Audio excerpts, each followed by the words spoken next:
I was sitting in my usual spot at the coffee shop when Maya walked in. She had this look on her face, half desperate, half determined. We had been friends since college, reconnected a few years back at a reunion. Now here we were, both in our 30s, still figuring life out. She slid into the chair across from me and didn't waste time with small talk. "David, I need a favor." I looked up from my coffee. "Sure, what's up?" "I need a boyfriend to meet my parents this weekend." I nearly choked on my drink. "What?" "My parents are celebrating their 40th anniversary. They've been on my case about settling down, and I just can't show up alone again." She looked at me with those pleading eyes. I sat back, trying to process what she was asking. "Maya, that's a pretty big ask." I know. But you're the only person I trust with this. We've known each other forever. My parents already know you exist. It would be perfect." I drummed my fingers on the table. "Okay, let me get this straight. You want me to pretend to be your boyfriend for an entire weekend?" "Yes. And your parents won't see through this. They want to see me happy. They won't ask too many questions." I leaned forward. "All right, but I have one condition." Her face lit up. "Anything? I'm not sleeping on the sofa, right?" She laughed, actually laughed. "You get the guest room. I promise." That Friday evening, we drove out to her parents' place in the countryside. The house was exactly how I remembered it from a photo she'd shown me over the years. Warm brick exterior, surrounded by tall trees, a small canal running beside it.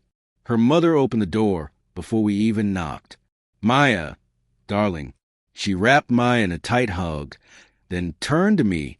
"And you must be David. I've heard so much about you." I shook her hand. "All good things, I hope?" "Mostly." She winked. Her father appeared behind her mother, tall, silver-haired, with kind eyes. Come in. Don't just stand there." The house smelled like home-cooked food and old wood. Pictures lined the hallways, decades of memories frozen in frames.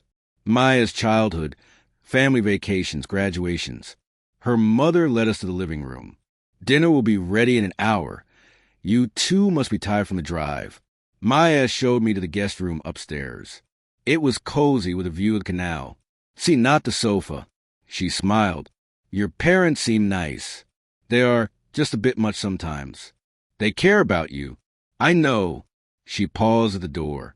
"Thanks for doing this, David. What are friends for?" Dinner was an experience. Her mother had prepared enough food to feed a small army. Roasted chicken, fresh vegetables from their garden, homemade bread.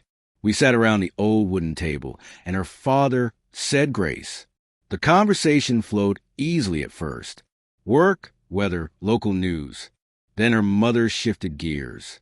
"So, David, how long have you two been together?" I glanced at Maya. "About 6 months now." "And what made you fall for our Maya?" I looked at Maya, really looked at her. She's genuine, you know. In a world where everyone's trying to be someone they're not, Maya's just herself. That's rare. Maya's eyes met mine. Something unspoken passed between us. Her mother smiled. "That's lovely."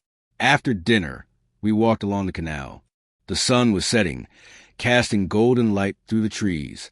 "You didn't have to say all that," Maya said quietly. "I meant it." She stopped walking. "Did you?" "Yeah, I did." We stood there for a moment. The water moved slowly beside us. "I've been thinking," she started, "this whole pretending thing. It feels less like pretending and more like something I should have done a long time ago." My heart picked up pace. "What do you mean?" "I mean, maybe we've been lying to ourselves, not to my parents." I reached for her hand. I've felt that way for a while now, but I didn't want to risk our friendship. Sometimes the best relationships start as friendships. She smiled. "My dad told me that once." Smart man. We walked back as the stars began to appear. Her parents were sitting on the porch. "Beautiful evening." Her father called out, "It really is." I replied. That night, lying in the guest room, I couldn't sleep. Everything had shifted. What started as a favor had become something real. The next morning, I found her father in the garden. He was tending to his tomato plants. "Morning, David." "Morning, sir.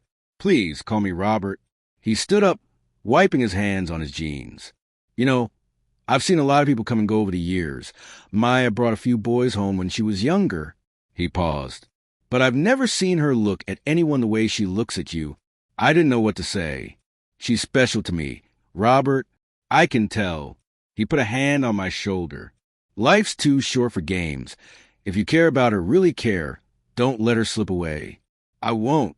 The anniversary party that evening was beautiful. Friends and family filled the house and garden. Maya's parents renewed their vows by the canal. Her mother cried happy tears. Her father held her hand like they were young again. Maya stood beside me. 40 years. She whispered, "That's what I want someday." "Me too," I said. She looked at me. With the right person. With the right person. I echoed.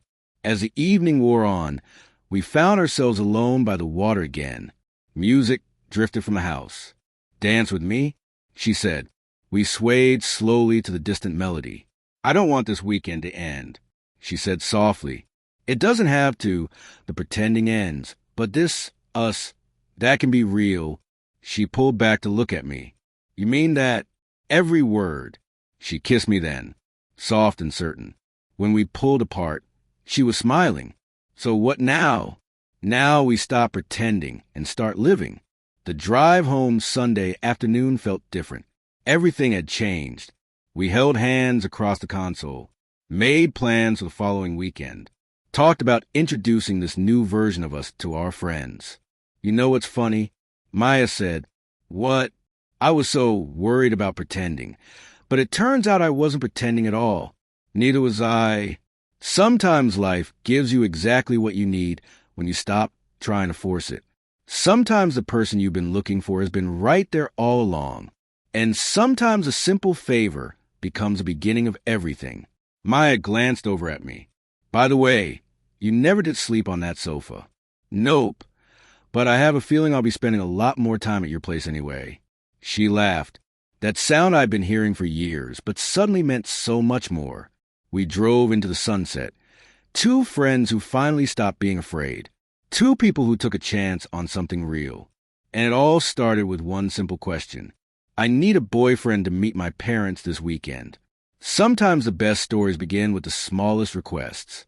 If this story touched your heart, please share, and subscribe for more heartwarming tales. Leave a comment below telling us about a time when friendship turned into something more. Your stories inspire ours.